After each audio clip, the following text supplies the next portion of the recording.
मृत्यु संसार का वो अंतिम सत्य है जिसे जानकर भी मनुष्य जीवन भर अनदेखा करता रहता है, क्योंकि जीवित रहते हुए अहंकार उसे ये विश्वास दिलाता है कि अभी बहुत समय है, अभी सब कुछ उसके नियंत्रण में है।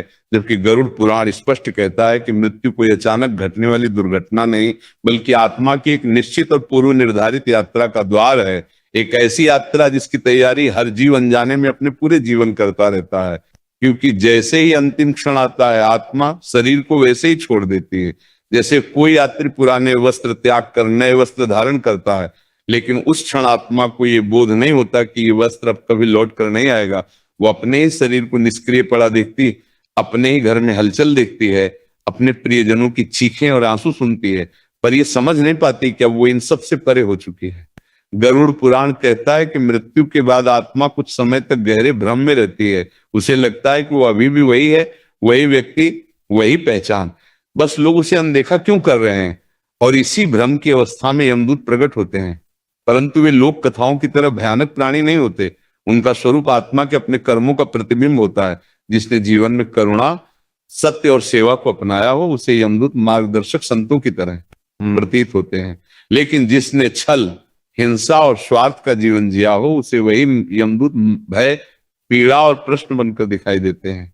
गरुड़ पुराण बताता है कि यमदूत आत्मा को तुरंत यमलोक नहीं ले जाते, बल्कि पहले उसे उसी स्थान पर रखते हैं जहां उसका अंतिम संस्कार होना होता है, क्योंकि ये वो समय होता है जब आत्मा को अपने जीवन का संपूर्ण सत्य दिखाया जाता है। एक ऐसा सत्य जिसमें कोई संपादन नहीं होता, कोई सफाई नहीं होती, कोई तर्क नहीं चलता, बस कर्मों का दर्पण होता है।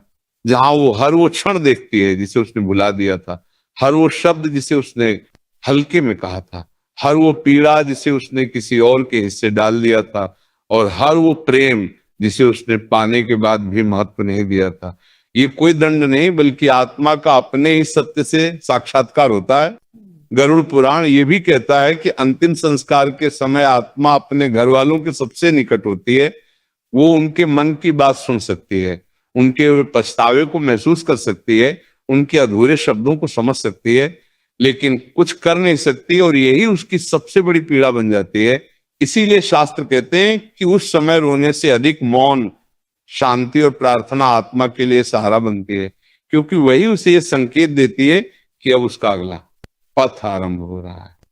जब चिता की अग्नि शांत होती है और रात गहराने लगती है, तब यमदूत आत्मा को उसके पुराने संसार से धीरे धीरे अलग करते हैं, और वहीं से प्रारंभ होती है आत्मा की 31 दिनों की सूक्ष्म यात्रा, जिनमें पहले 13 दिन आत्मा पृथ्वी लोक के आसपास ही रहती है, अपने घर में, अपने आंगन में, अपने वस्त्रों और स्मृतियों के बीच भटकती हुई। वो देखती है कि कौन उसके जाने से सचमुच टूट गया है और कौन केवल सामाजिक औपचारिकता निभा रहा है। वो जानती है कि कौन उसके लिए प्रार्थना कर रहा है और कौन उसके नाम पे विवाद कर रहा है।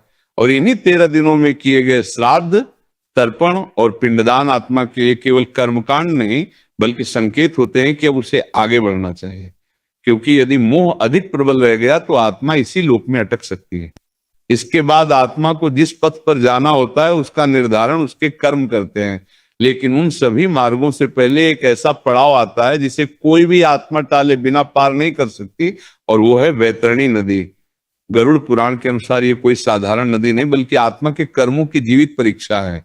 जिसने जीवन में दया, दान, सेवा और सत्य को अपनाया हो उसके लिए वैतरणी सहज और शांत होती है, जैसे कोई पवित्र जल। लेकिन जिसने लोभ, हिंसा, अधर्म और छल को चुना हो उसके लिए वही नदी भय, पीड़ा और स्मृति की आग बन जाती है, जहां आत्मा को अपने ही कर्मों की धारा में उतरना पड़ता है। और जो आत्मा इस परीक्षा में असफल हो जाती है वो अधर्म में भटकने लगती है।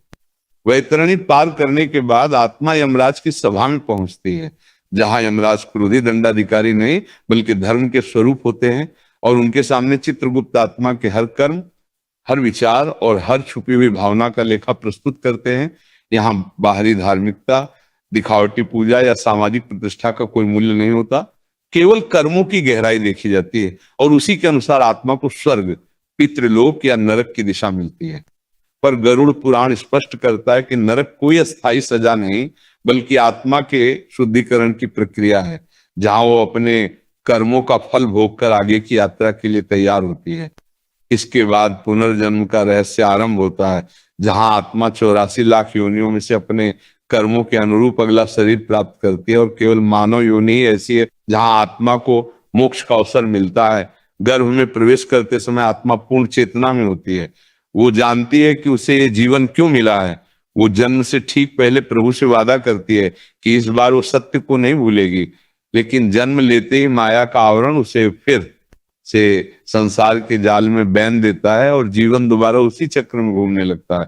पर जो आत्मा इस जीवन में पीड़ा को दंड नहीं बल्कि शिक्षा समझ लेती है, जो ज्ञान, भक्ति और निष्काम कर्म के मार्ग को अपनाती है, वही धीरे धीरे इस चक्र से ऊपर उठती है। और गरुड़ पुराण कहता है कि ऐसी आत्माओं के लिए न यमदूत आते हैं, न वैतरणी होती है, न पुनर्जन्म, बल्कि केवल एक शांत, असीम और दिव्य प्रकाश प्रकट होता है, जिसमें आत्मा ऐसे विलीन हो जाती है जैसे एक बूंद समुद्र में। और वही मोक्ष है जहां न मृत्यु का भय शेष रहता है और न जीवन का मोह, क्योंकि तब आत्मा जान चुकी होती है कि वो शरीर नहीं बल्कि उस परम चेतना की ही एक अमर चिंगारी है।